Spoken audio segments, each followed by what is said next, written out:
Um, let's start with the Serenity Prayer. God, grant me the serenity to accept the things I cannot change, the courage to change the things I can, and the wisdom to know the difference. Next, I would like to invite my grand sponsor, Joe McFadden, to give us a brief history of how Keep On Tookin came to be.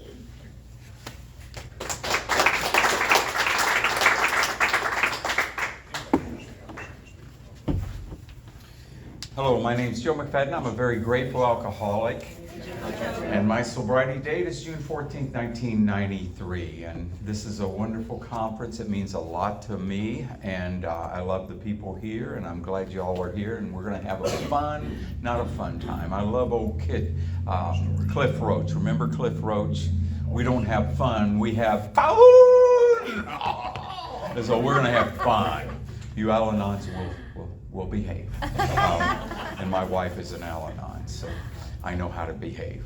But anyway, I'd just like to give a very brief history of how this started. This is our fourth conference that we've had, and we have one that is being formed in New York. We have another one in Hawaii. Life is hard, right? And then we've got a couple other cities where they're starting. And where it came from is during COVID, a lot of people, like, here are the steps we took, which are suggested as a program of recovery. A lot of people stopped tooking. And Bill made a very interesting comment about, I think it was in like 1970, an internet or a Grapevine article. He quoted of colossal communication. He talked about if we used it, unselfishness, and it was like a Nostradamus prediction where Bill, he didn't know, but there was an intuitively he knew this Zoom came up and it stepped up. But a lot of people didn't really, and we were visiting with some of the people, and some of the groups never got all the way back, but the Zoom came in, and some of the people didn't keep on tooking. So moving right along, we lost some people. Some people who one had 37 years, another one had 9 or 10 years. And they went out because they didn't keep on tooking. And after attending the funerals of them and all, and we said, what are we going to do? So after COVID was over, several of us and my wife, we started the Keep On Tookin conference. And with that, we've had a lot of fellowship and a lot of friends, and we have it coming on. First year was at our home, and we had on that weekend over 100 people come to our home there on Galveston Island. And we had a great time, and you look at the pictures and all the people who were out there. We have steps going down to the dock, going out to the water by the pool, and we got a picture of all of them. So one of the things we did is we took a picture of everybody there, and it's kind of great seeing that, this from our friend's simple kitchen talk, and see how it's expanded. But what we like to do is, do we light the candle now, Tim? Do you have a candle? Yes. Well, we'll get the candle going, but we light a candle for those and just make sure that we're here. Because there's people, the doctor's opinion, there's something there that doesn't get a lot of attention, but it says, out of the phenomenon of craving. And what that means, that's stone cold sober. They haven't manifested the phenomenon of craving. Out of the phenomenon of craving, stone cold sober, some make the supreme sacrifice rather than go on fighting. And why? Because they didn't keep on tooking. And so with that, that'll be our cook-off. Thank you.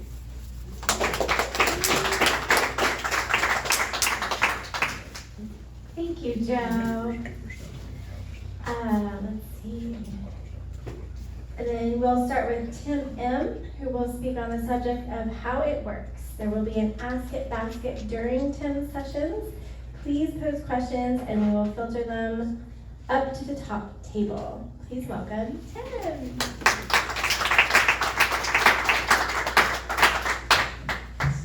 My name's Tim, I'm an alcoholic. Hi, Tim. And Josh and Chris, if you could get the Ask It basket working its way around the room. My date of sobriety, I'm not known to you here in Tulsa, I'm guessing. So my date of sobriety is 24th of July 1993. My home group is the Brick Lane Big Book Study in East London. which is a kind of epicenter of recovery well, I think it's an epicenter of recovery in London. It's a strong group. When we say at the end of the group, put your hand up if you are available to sponsor, and 30 hands go up. People do not have trouble finding a sponsor at our group. And what else we do is we go for dinner after the meeting, and we go somewhere where everyone can afford. We go to the same place every week. We go somewhere where if people haven't got any money, the venue don't mind if they don't order anything, or people will buy food for them, because we want to make sure that everyone is part of this. We don't go off in little secret groups, little huddles of the fancy people or the advanced people. Everyone belongs. Everyone gets to be part of the meeting after the meeting, which is the real meeting. It's the real thing. Sitting there, you read from the book and you share from the book. That's great, but it's the setup for afterwards. A couple of weeks ago, we went to our restaurant, and there was a bit of a mess up with the restaurant. We had to go to a different restaurant, but we kept together as a group, and there were a couple of newcomers who were really uncertain about whether or not they wanted to come for fellowship, but we encouraged them to come along. By the time they left fellowship, they had sponsors. Now, if they just left at the end of the meeting, just slunk out, they would not have sponsors. These are people who've been slipping, and they're still sober now, because it's only a couple of weeks, so, fingers crossed. But they're well on the way, and that's what I like to see. I notice when people come into our home group, I notice other people noticing that someone has come in that we don't recognise, and you see people going over immediately and making sure they're welcomed in. And not just forcing the programme down people's necks, because that doesn't help either, but getting a sense, are these people chatty? Why are they here? Do they want to just be left alone? Do they want to interact? But giving people the dignity of that choice, but bringing them into the group at the same time. So that's my home group. I've been there for about 16 years. What else is true? I happen to be a member of Al-Anon as well, so some Al-Anon leaks into everything I say. I'm going to do 4 sessions over the weekend. Some of it will include some Al-Anon stuff, I'm guessing. I'm not going to stick to the script of what I'm supposed to talk about. I'm going to digress and go all over the place. So if you want something really linear, you've come to the wrong place. Also, there probably won't be a really, really long drunkalog. So if you want to hear fancy stories about waking up in a hotel room in Brazzaville, Congo with a dead body and 2 kilos of cocaine in the room, again, you come to the wrong. I'm not going to do that, because I want to talk about how it works. And rather than just me going in with, I was born on this date and blah, blah, blah, I want to start with the reading of how it works. Because a friend of mine says, you go to AA meetings, and you think you haven't had a blackout since you came to AA, but how often have you gone to an AA meeting? As soon as someone says, rarely have we seen a person fail, your mind leaves the room. And as soon as it says could and would if he was sought, your mind comes back again, and you just kind of miss the 2.5 pages, which are read again and again and again. And I can become so used to what the book says, I don't realise I'm not reading what it's actually saying. I have no idea what the words mean. I was talking to a good friend of mine in AA the other day, and can I just do a quick check? How many people, I don't want to embarrass anyone, how many people have more than 1 year's sobriety or 1 year in Al-Anon? Okay. Anyone under a year? Welcome. Glad you're here. It's helpful to know. Let me just do a quick pop quiz. Has anyone had any problems this year? Put your hand up. Wow. Okay, a couple of people haven't, so good for you. Now the funny thing is, the big book, on page 63, it starts off with the first action of the program, which is to take step 3 and say a prayer, and off you go with step 4. Everything up to then is you think about this, you consider that story, you read about Jim, you read about Fred, you read about agnostics, whatever they are. We're going to cover that tomorrow. The first action is on page 63. By page 69, 6 pages in, it has a solution to all problems that I can possibly have in recovery. If I can read it out. In this way, we tried to shape a sane and sound ideal. We subjected each relation to this test. Was it selfish or not? We asked God to mold our ideals and help us live up to them. And then, whatever our ideal turns out to be, we must be willing to grow toward it.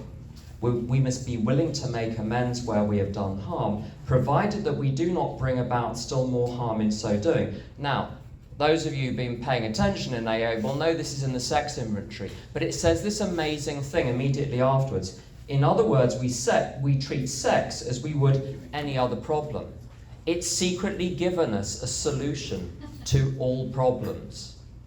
So when I've got a problem, I don't have a problem because I've got a book that says there's a solution to the problem. What do? God, what are my ideals? What ideals would you have me have in this situation? And then I seek to grow towards them. But the reason I mention that is because it says the right answer will come if we want it. In meditation, we ask God what we should do about each specific matter.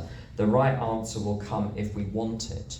And I was talking to a friend the other day. We were talking about that line, and I said, what does it mean? The right, God will give you the right answer if you want it. And I said, what does that mean? He said, well, you'll get the right answer if you have faith. I said, does it say that? No, it says if you want it. What's want? It's a desire, it's an emotion. I've got to feel this. It's no good just going through the motions. I've got to want to do God's will with every fibre of my being. And both of us, I'd never had that thought because I'd read that line 1 billion times, but not thought about what the words mean. And to go back to what I wanted to talk about, how it works, rarely have we seen a person fail who has thoroughly followed our path. Just to clean up one little misconception, when I was new in AA in 1993, I was having a really tough time with the not drinking bit of the program. In fact, I was having such a tough time with the not drinking bit of the program. I was drinking really rather a lot and getting into very bad trouble, getting arrested early on a Saturday afternoon. I mean, not even the dignity of waiting till 11 o'clock on Saturday evening to get arrested. Lunchtime. I'm a getting arrested at lunchtime person within half an hour of starting to drink because I, on that day, caused a traffic accident and was lying in the middle of the road clutching my bottle, which actually held the last alcohol that went down my throat. I was arrested. I was walking up the road once I was released from the cells later that day, and I was sitting in a car with an AA member outside a meeting saying, I don't know what I've been doing wrong the last few months. I love AA, I love the people in it, I'm excited about it, and yet I keep drinking. What is going on? And he said, you're doing really well, except with the not drinking bit of the program. So I was twitchy at this point because I thought that AA seems to be working really well for everyone else around me. They're letting the love of the rooms flood over them, and they are letting AA members love them until they can learn to love themselves, and they're staying sober, and it's amazing, and everyone's miracles. I wasn't a miracle at this point. I remember being in an AA cafe, you know the AA cafe where everyone goes after all of the meetings that cluster around a particular place. I went to the cafe after a meeting and I was waiting for someone to come and sit next to me, and a couple of people came in, one with a newcomer, and someone said to the newcomer, don't sit over there, he's a slipper. Maybe for that newcomer that was the right thing. I was probably not good company for him at that point, except as an object lesson in how not to do it. So I was really twitchy.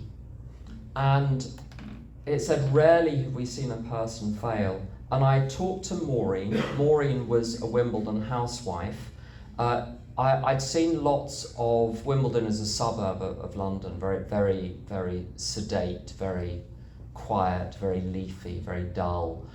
And she was my go-to person. She was the highest qualified person I'd ever met to treat my alcoholism, because she was just a regular alcoholic. All of the super qualified people that I'd met who tried to treat my alcoholism and the depression and the anxiety and the antisocial behavior and all of the other neat stuff that accompanied my dramatic journey through drinking, they were super qualified for lots of things. They were not qualified to treat my alcoholism. She was qualified to help treat my alcoholism. Really, God was treating my alcoholism through her and through all the other people. She was qualified because I liked her and I trusted her. That was what qualified her. I just liked her. You go to enough meetings, you'll find someone you just want to spend time with. It's not meant to be as painful as it is sometimes. It really isn't. And I will make a point at some point. I'm getting there. I said to Maureen, I wake up in the morning and I don't know if I'm going to be sober by the time I get to bed tonight. Because it was apparently a lottery. I would wake up the same feeling every day. I don't want to drink ever again. And some days I'd go to bed sober and grateful, and other times I'd go to bed drunk.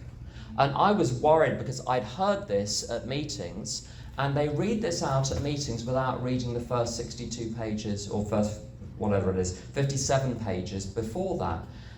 They would read this at meetings, hoping that this would make sense, even though the earlier chapters hadn't been read. And of course it doesn't make sense if the earlier chapters hadn't been read. I didn't understand any of this because I wasn't given the background. I didn't have the background. And I said, maybe I'm one of the rare people for whom it's not going to work. And what she said was this. The reason they said rarely was just to hedge their bets a bit, so they wouldn't, when they were writing the book, they didn't want to cause arguments, so they hedged the statements. If you say, never have we seen a person fail, someone's going to come along with Exhibit A of the person who did the program perfectly and drank anyway. If you say rarely, you can't argue with rarely because you just can't produce the statistics to back it up. So there's lots of very clever hedging. I don't know if you've noticed in the big book, it's amazing. There are some categorical statements, but they let non-AAs do those. The doctor who said, you are 100% hopeless apart from divine help, they let other people make categorical statements about AA, but they don't do it themselves. Very polite, very interesting that. She said the only reason they didn't say never was not because it wasn't their experience, but they didn't want to argue with anyone. But she said, and she'd been sober 17 years at the time, she's sober, 48 years now, whatever it is. Which is relevant because whatever she was doing and whatever she has continued to do has continued to work. So looking back, I can kind of trust what she was saying then because it was continuing to work for her. She said that she'd never seen anyone thoroughly follow our path and fail. Now, fail. You hear this a billion times every meeting. What does fail mean? There's a poor old group in London, I always mention this, perhaps I shouldn't, but their name or their motto is something like this. We came for the drinking, but we stayed for the thinking. Like alcoholism, that trivial little matter that got us in through the door. Poof, that's dealt with now. We've got a serious thing to deal with, which is our thinking. And now, if success in AA is dealing with your thinking, good luck. No wonder people say that I'm still recovering. I'm 40 years sober, I'm a recovering alcoholic. When you read the prefaces, I won't look up the page, when you read the prefaces, when you read chapter 11, there are various places. At one point in, I think, chapter 11, it said he bought the idea and he recovered immediately. Not it took a billion years. There's a an eastern city which shall remain nameless to protect the innocent and the guilty, where they say, wish you a long, slow recovery, which is about the most horrific curse I can imagine. You got to know what you're recovering from to know what the measure of success is. And I've heard people say, and I understand why people say that they're still recovering. I understand it. Because they say, well, I'm a few years sober and I still, there are problems sometimes in my marriage and I have difficulties with my emotions and there are various other unsavory things that people get up to. There's stuff that's happened to me this year where I've needed to face things inside myself, things I've been avoiding. So that's certainly the case. But we've got to find out what alcoholism is before we even can look at the question. Rarely have we seen a person fail. Fail at what? Fail at recovering from alcoholism. So what is alcoholism? This is what I meant. We read this to newcomers, but we don't explain what alcoholism is first. This is great. The page was actually folded back, so obviously God's will, because that's how it works apparently. So we agnostics, in the preceding chapters, you have learnt something of alcoholism. That's a bit of an understatement. They give you a pretty comprehensive view of alcoholism. Anyway, a little bit of modesty there. We hope we have made clear the distinction between the alcoholic and the non-alcoholic. Now, if you go to AA meetings, particularly in London, if you go to AA meetings, sometimes you might get the impression that being an alcoholic, you have to have grown up in a broken home with alcoholic parents. My whole life I felt like I didn't fit in, that I was a square peg in a round hole or a round peg in a square hole, and I was an alcoholic before I ever picked up a drink, and I was restless, irritable and discontent when I was 13. Psst, that's because you were 13, that's just the generalized state of a 13-year-old. That's not alcoholism, that's humanity. Anyway, you'd think maybe when it defines alcoholism, there's going to be some reference to emotion, to how you feel, to your sense of separation from others. There's a British journalist recently, who shall also remain nameless, who says alcoholism is something about alcoholism and addiction is disconnection and the solution is connection or something. Now it says something very, very different. It says, if when you honestly want to, you find you cannot quit entirely, or if when drinking, you have little control over the amount you take, you are probably alcoholic. I have to say, for me, alcoholism and AA is about my relationship with alcohol. Full stop. Everything serves that end of staying sober. There was a great AA member called Dennis F., who wrote some wonderful stuff in the early 80s, which I still look at occasionally, where he said, tradition 3, he did little twists on the traditions. I know that's unpopular with some people, but I found it helpful. He said, the only requirement for AA membership is a desire to stop drinking, and the only requirement I have of AA is that it keep me sober. If all I want is to stay sober, I'll get sobriety. If I want other things too, I might get nothing. And I had that problem in my first few months before I really surrendered. The talk was going to be on surrender, and I'm going to talk a bit about surrender. In those 6 months when I kept drinking again, I had hidden conditions. I wanted to be sober and get my friends back. I wanted to be sober and get into a relationship. I wanted to be sober and get all of the things in the world that alcohol had robbed me of. And AA was only worth it, sobriety was only worth it, as long as there was some good prospect of getting those things. I was so humiliated by the July of 1993. I thought, you know what? If all I ever get out of AA is sobriety, I'll be a happy customer. If I ever get anything else very good, that's welcome. I won't turn my nose up at it. But if I have the dignity of never having another alcoholic drink, never being arrested at lunchtime on a Saturday ever again, good, that's fine. And something in me broke, and I just said to the chap who became my sponsor, just tell me what to do. And I wouldn't give you 2 cents for the program that he showed me. But because I sincerely did it, it worked. And it was the AA program. It was a very, you know those 1920s films of those jalopies which kind of fall apart? It was like one of those. It was, now we've got like BMW programs and whatever. There's so much information, there's so much really good stuff on the big book and the traditions and the concepts and workbooks and how to have a relationship with God. I had 1/100th of that in 1993 in terms of resources. If you couldn't find an answer in your home group or in the neighbouring groups, there was nowhere else to go because there was no online. We had no idea what was going on in AA in America we'd heard of America, but that was it. There was no communication. So I had a shoddy program, but I did it sincerely. I followed his path, and I didn't drink, because God is not fussy. There's a wonderful line in We Agnostics where it says, the realm of the spirit is broad, roomy, and all-inclusive.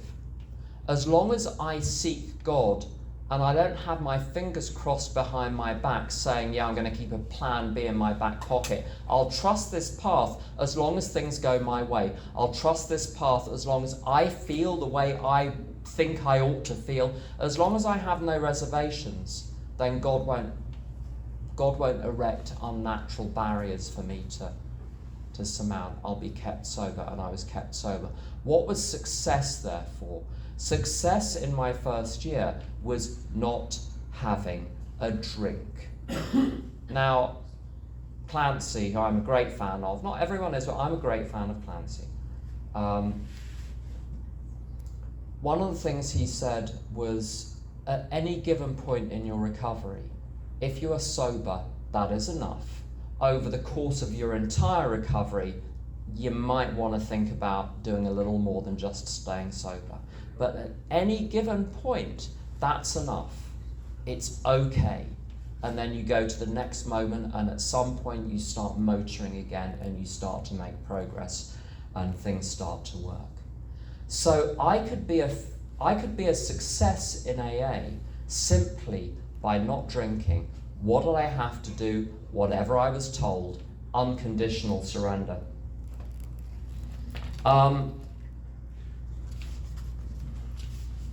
Let me go back. Those who do not recover are people who cannot or will not completely give themselves to this simple program. Usually men and women who are constitutionally incapable of being honest with themselves.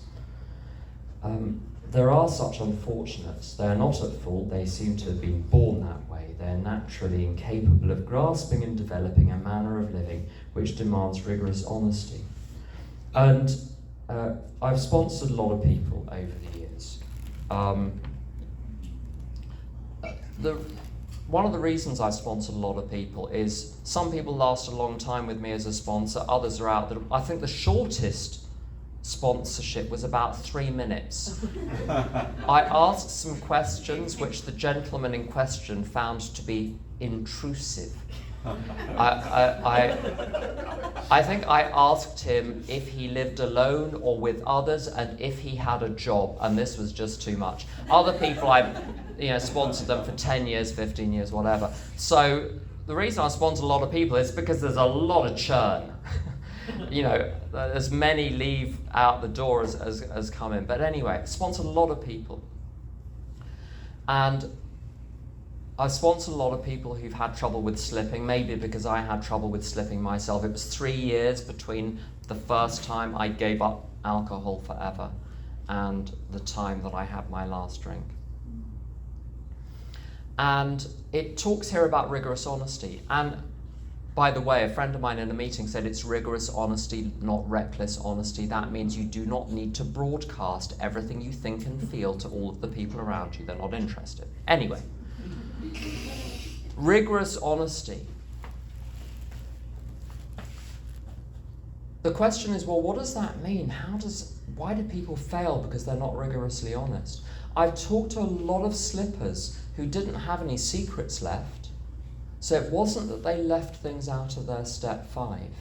It wasn't that people didn't know what was going on in their lives. It wasn't that they kept secrets. When I look at the period that I was slipping, the period that I apparently wasn't rigorously honest, over those 3 years, initially on my own and then in AA, there were some really basic points that I could not be honest with myself about. The first was that there was no way I was going to make drink my friend. It was a little bit like what they refer to as an abusive relationship. It promised far more than it delivered.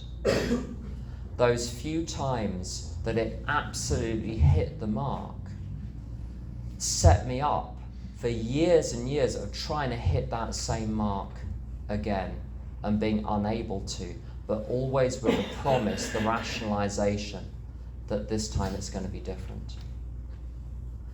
The honesty was that there was no way I was going to be able to make it work. I wanted the prize of whatever alcohol was offering without paying the price. The prize without the price. It says at the beginning of More About Alcoholism that, let me read it out.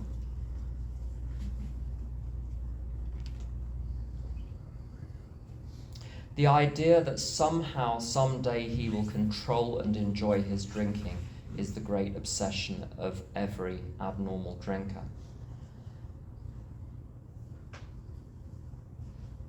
When I enjoyed it, when I let go,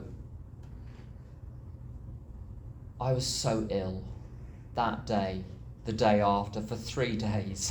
It was 3 days before I was back to normal. When I tried to keep it together, there was no point in even doing it. There's a line in the doctor's opinion, the sensation is so elusive. It was running away from me. I couldn't capture it. I had to be honest that I was going to have to try and find a way to live sober. And that filled me with absolute horror, because my whole life had been spent anxious and depressed most of the time. I thought that was what was in store for me if I was going to be sober. But the real rigorous honesty which eluded me was not so much when I drink, I'm off to the races. When I try to stop, I start again. Those were pretty simple lessons to learn, really. The really hard lesson to learn was the line, I don't know. I don't know what's going on. I don't know what's best for me. I don't even know what reality is. I thought I was smart. I thought I was observant. I thought I was smart because I was unhappy, and stupid people were happy. If I was unhappy, it's because I was spotting stuff in the universe that everyone else was missing. I could see the flaw in the matrix that no one else could see. I came into AA following the advice, take what you want and leave the rest. So I took what appealed to me and dismissed what didn't appeal to me. And what didn't appeal to me was God. I suspect you're a little bit more religious here in Tulsa, Oklahoma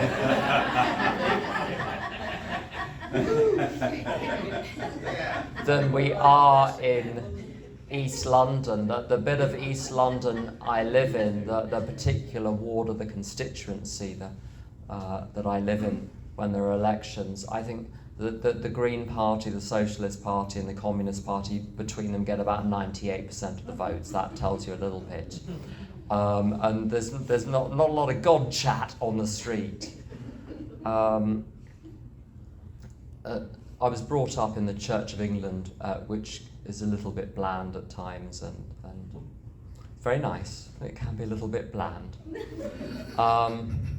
Not even vanilla. That's an opinion on an outside matter. That's not the view of AA. I didn't have any relationship with religion. I didn't have any relationship with God. I didn't have any relationship with the notion of God. I just knew it was dumb. Based on absolutely no examination. But you see, the real problem, I was talking to a slipper a while ago. I shouldn't call him a slipper, an alcoholic who was slipping. The danger is defining the person by the fact they're slipping. I shouldn't do that. And we're having a little WhatsApp conversation, and I said something or other, and he said, "I agree." Now that sounds very nice. This is a very compliant sponsee. He's agreeing. What could be better than that? The flaw was that he'd taken the incoming information, he'd sent it to his auditing department, his information auditing department, who had decided that this information was good and useful information, so he was giving me his auditing department's rubber stamp of approval for what was coming down the tubes. And I said to him, "And if you didn't agree, where would we be then?" And I was someone in early AA. I was super compliant. I looked like the best sponsee in the world for a few days and a few weeks.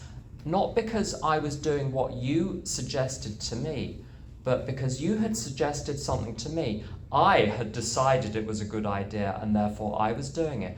I was doing what I wanted. I wasn't doing what was suggested. So when something came down the tubes that I did not like pray to God, I rejected it, and I didn't do it, and I drank. I was the Supreme Court in my own life. I was the highest instance of my court system. I was the final court of appeal. I was the captain of knowing things. If you wanted something known, I would know it.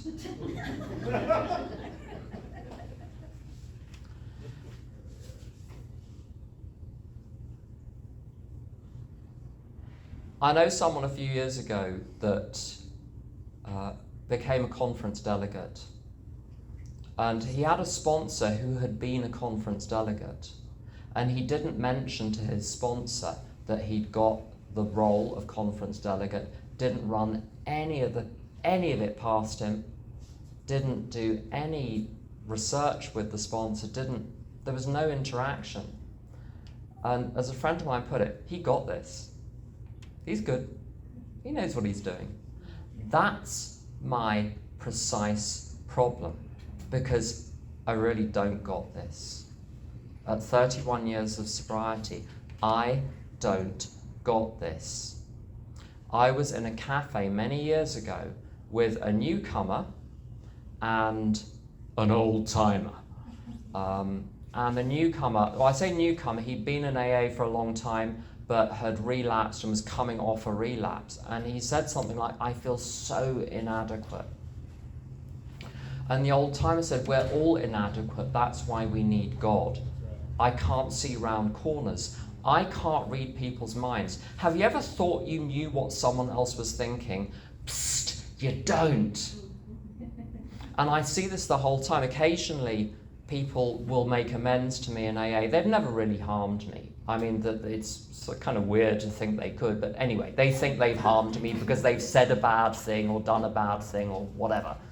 And they make amends. And it's so funny. So often people say, "Oh, you must have felt such anguish." No, not at all. They misread what they thought was going on inside me. And it was such an object lesson. When I assume what you are thinking or feeling. So I can't see the past. I don't even have memories of the past. I have memories of the story I told myself about the event in the moment that it was happening. And then every time I remember that story about the past, it twists and it changes until it's this like amazingly neat and tidy story with like 4 facts, which are the whole picture. I was talking to a friend of mine a few weeks ago, and she was talking about her childhood, and she said, my mother insulted me 5 times a day for my whole childhood. I said, do you have the data for that? Like, did you write it down?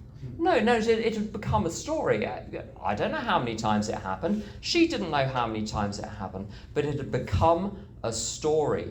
My mother insulted me 5 times a day, every day of my childhood. And I don't believe it, because I don't believe any of my own stories. So my picture of the past, you want to find out what really happened? Make amends to everyone. That will do it, because you'll discover that your memory of what happened bore no relation to what actually happened. I did a big round of amends in my first couple of years, and I cleared the list, but it wasn't a great list. It wasn't as painstaking as it needed to be. When I was 15 years sober, I did another run through the 12 steps, and I crossed I always get this wrong. Which one do you cross? You cross the T's and you dot the I's. That was it. I crossed the T's and I dotted the I's. I scoured the past for all of the amends that I'd missed and made amends for all the things I'd done in AA. Every single one of those, and I cleared the list, every single one of those revealed that my story about what had happened had been wrong. Now, the roadmap I have to go on is not a map of what is ahead, because I do not know what is ahead. My roadmap is where I've been, not where I'm going. And if I don't know where I've been, how can I navigate with that? This is what I mean by I don't got this. I've got a program, I've got a sponsor, I've got a fellowship, the steps, the traditions and the concepts, but they are not enough to give me self-reliance. They're not enough to put me in a position where I can define exactly what to do and what the right thing is in every situation. I need God. The honesty that I needed when I was new was, I really don't got this. Give me something practical to do. Give me stuff to do from first thing in the morning till last thing at night without me having to figure anything out or answer any questions. My first proper sponsor was a chap called Doug, who was at the time around 10 years sober. He got sober young. I was 21 when I got sober. He got sober when he was 21. I identified. And I wasn't cheerful in my first year, what with all the mental illness and everything. I wasn't cheerful, but I was sober. And I did what I was told. And once I was round at his flat, and I had panic attacks a lot. And sometimes I would go to his flat and write my step 4, just sitting on the floor in the corner. And one day, there was a knock at the door. Some friends of his from DC walked in, and after a little while they noticed this kind of creature scribbling in the corner. And one said, "What's that?" And my sponsor said, "That's Princess. She does everything she's told."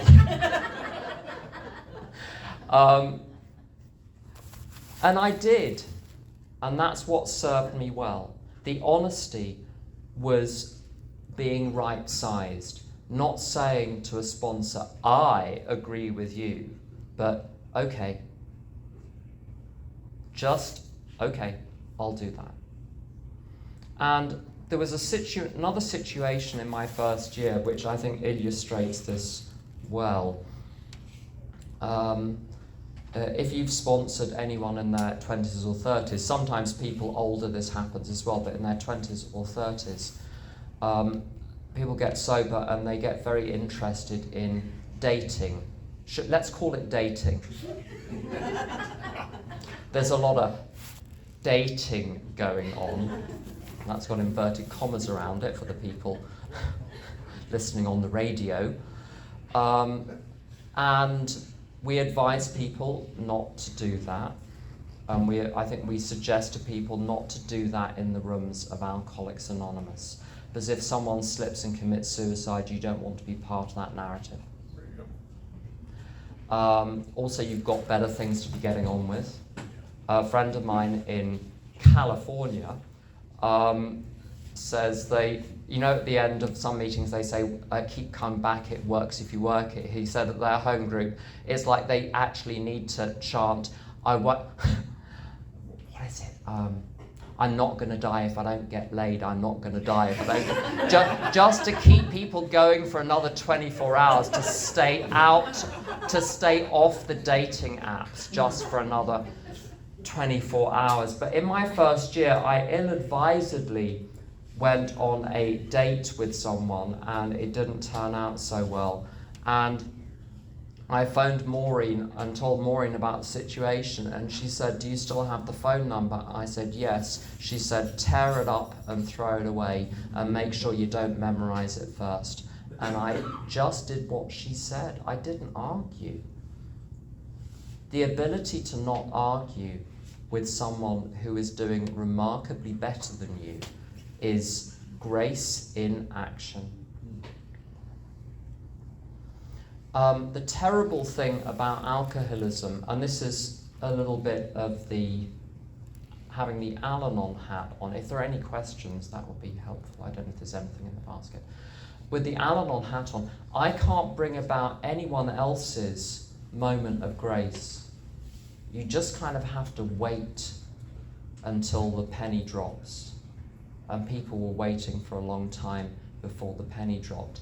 But I tell you what was really useful in the process of the penny dropping.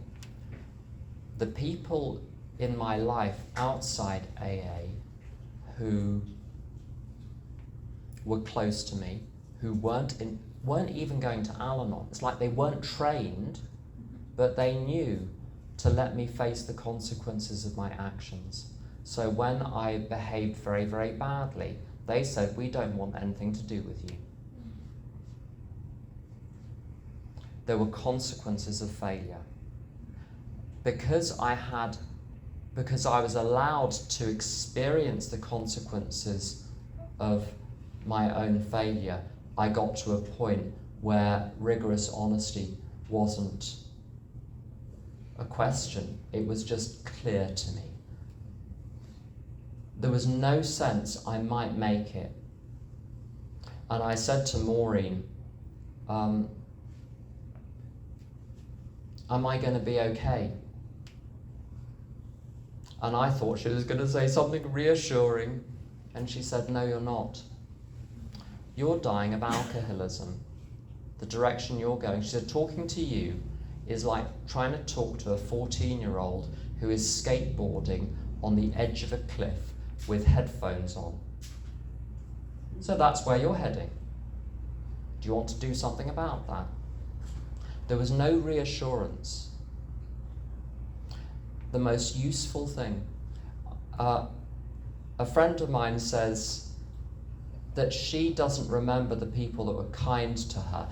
People have different stories. Some people remember all the kindness. She doesn't remember the kindness. She remembers the people that said the really sharp things, which took 6 months to process.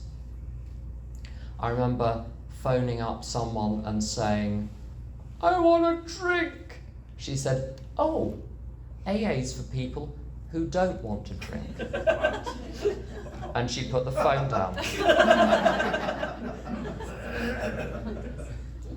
And then I phoned up and I said, well, the truth is I don't want to drink, but, I'm being assailed by thoughts of drinking and I don't know what to do about that and I'm going crazy. Can you help?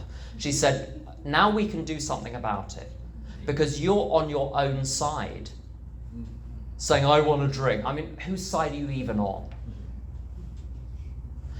And note that 31 years later, it's the story of the tough talker which is getting retold, not the story of the people that patted my damp little hands and said, you're going to be okay, honey. But I don't remember any of those. I remember a chap called Colin from New Zealand, who sat next to me at a meeting, and he said, "How are you doing?" I was about 6 months sober. And I said, I'm looking forward to the course that I'm doing being over, like getting the exams done, getting the thing out of the way, and that'll be another 3 months, and then I can relax. He said, "Wishing your life away," and he got up and walked off. And I thought, you got me there. I'm wishing my life away. When I was around 10 years sober, I was in really scary jobs that terrified me. I'd bitten off more than I can chew because I had to touch that Bill Wilson vanity of wanting to be important in the world. And there's a price, and I couldn't pay the price. I didn't have the character for it. And boy, was I in trouble. And I phoned up Chris, and who was 1,000 years sober, and I said, I need to be in jobs which are challenging because I get bored otherwise. He said, there are more challenges in life than work, and he put the phone down. Wow. I phoned up Doug when I was 2 years sober, complaining, as usual, about my job, and he said, change or die, and put the phone down.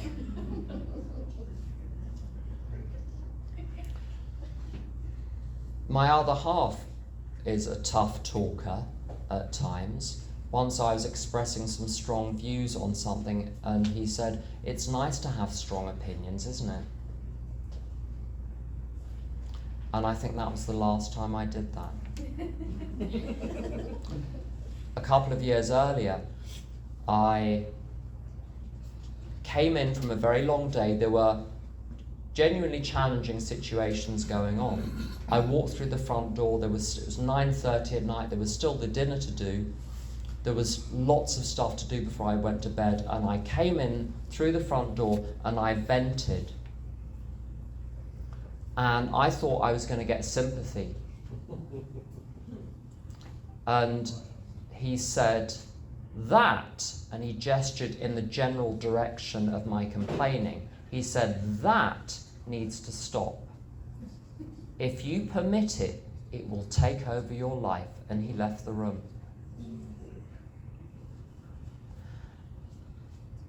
The lessons are never comfortable. What is the rigorous honesty? Being able to take it on the chin when someone has the courage to say what everyone else has been thinking. The person who is the person who is unkind and tactless, they're not the statistical outlier. They're not the person who's taking against me. They're the person that is voicing what everyone else is thinking. A few months ago, maybe a year ago, I phoned my sponsor complaining about how someone in my life had... I don't think I was stupid enough to use the words betrayed or abandoned. I wasn't going down an amplified victim route. But I did feel a little bit aggrieved and a little bit sad about this person's behaviour. And my sponsor said his behaviour was his defence against your defects of character. And in Al-Anon we say, I didn't cause it, I didn't control it, and I can't cure it. But you might have elicited it. Why did their alcoholic reaction come out at you today and not everyone else? So I've got full responsibility for my life today. And it started with taking full responsibility for my alcoholism after taking step 1 and saying, AA is not going to fix me. AA will give me the tools and the support for me to take the initiative to form a relationship with a power greater than myself, which will be the defense against the first drink. Just a little bit on step 1. The physical craving is a very peculiar thing. A lot of the key words in the Big Book, they actually mean something different in the Big Book than they do in the world generally. So if you work in an office around 3 o'clock in the afternoon, because everyone's had bread for lunch, 3 o'clock in the afternoon, everyone wants chocolate because they're having a sugar dip. And they crave the chocolate and they go and have the chocolate. Once they've had the chocolate, the craving is satisfied.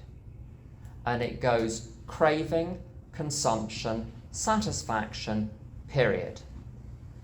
Craving, consumption, satisfaction, period. I've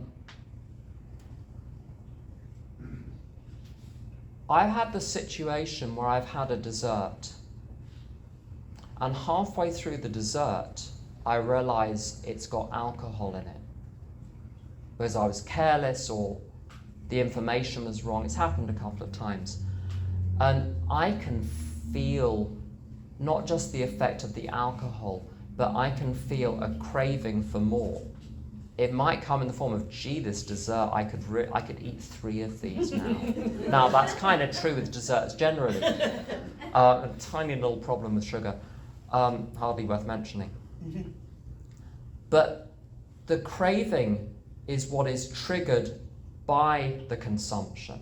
So rather than going craving, consumption, satisfaction, it goes consumption, craving, consumption, craving, consumption, craving. And I never get satisfied. People say, I drank because I liked the effect. I couldn't quite get the effect, which is why I needed the next one. If it satisfied me, I would have stopped. Satisfaction lay beyond the next drink, and there is always a next drink. It's a very curious thing. And that phenomenon of craving doesn't have a reason. It's like you've either got it going on or you haven't got it going on. It's kind of the end of it. And I saw a friend start and trigger the phenomenon of craving with Sudafed on business trips, different time zones, taking a little bit of Sudafed because, you know, he had a bit of a cold, but also it kind of peps you up. Started there, 4 years later, alcohol, methamphetamine, all sorts of other things, dead.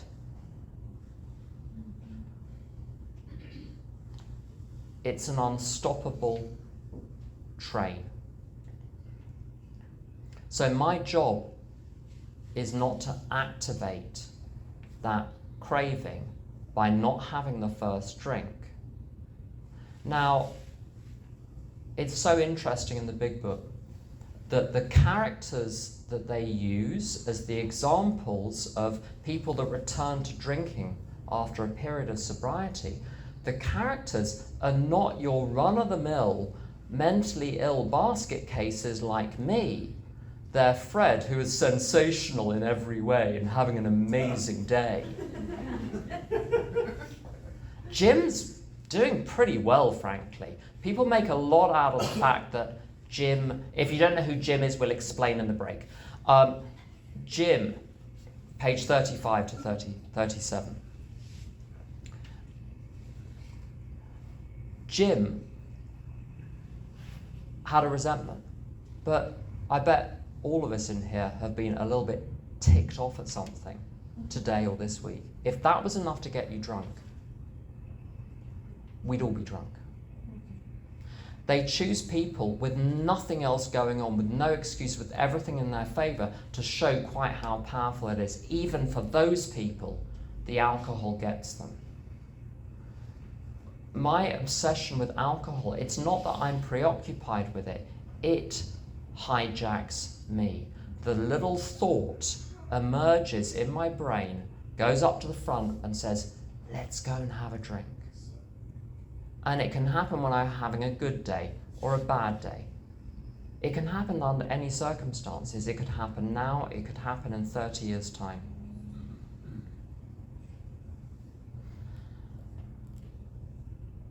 If I am the decision maker in my life, when my mind tells me to drink, I will drink.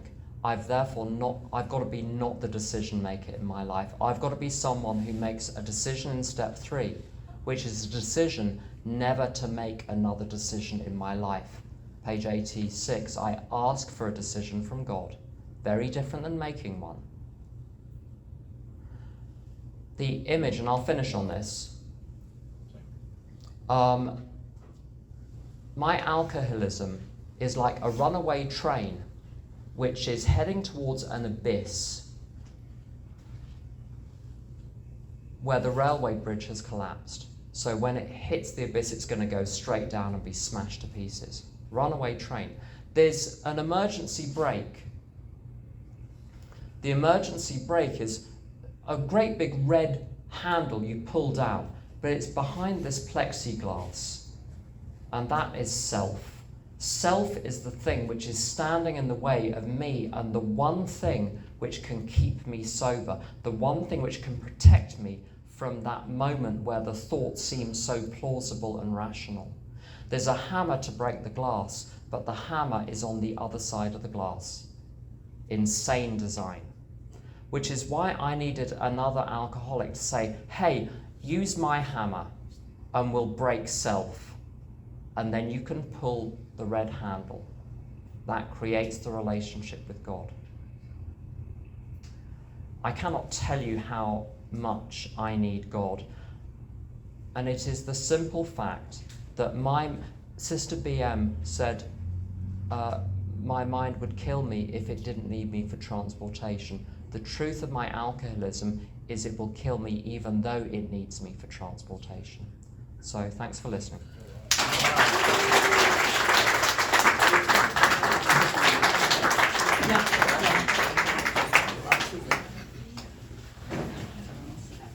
Thank you, Tim. That was wonderful. Let's see.